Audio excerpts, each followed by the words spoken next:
Well, it is the most expensive political race in Maryland history. Tens of millions of dollars are being spent in the battle for a Senate seat. Former Republican Governor Larry Hogan, a Catholic, is facing Democrat Angela Alsobrooks, an executive from a county just outside of the nation's capital. Both candidates support abortion.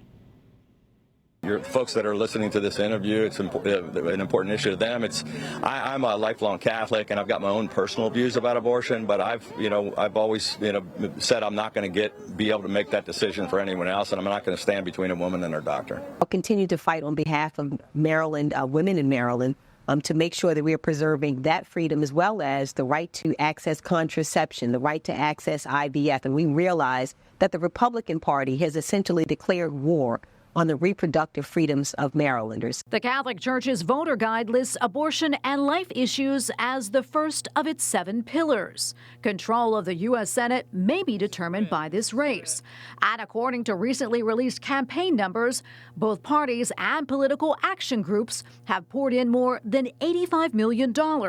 Reaching across the aisle is something both candidates say they can make happen. I'm not a very partisan guy. I'll work with anyone who wants to do the people's business, but I've always been able and willing to reach across the aisle to come up with kind of that fine common ground for the common good, which I think most Catholic voters probably would like to see more of that in Washington, where, frankly, there's not that kind of leadership. I believe it's going to be important for the Democratic Party to remain in control of the Senate, to reflect the will of the average Marylander who believes that the privacy and freedom that women deserve in terms of having their own health care decisions. According to Real Clear Politics, Alsobrooks maintains a steady lead. Marylanders will also be voting whether to enshrine abortion into the state constitution.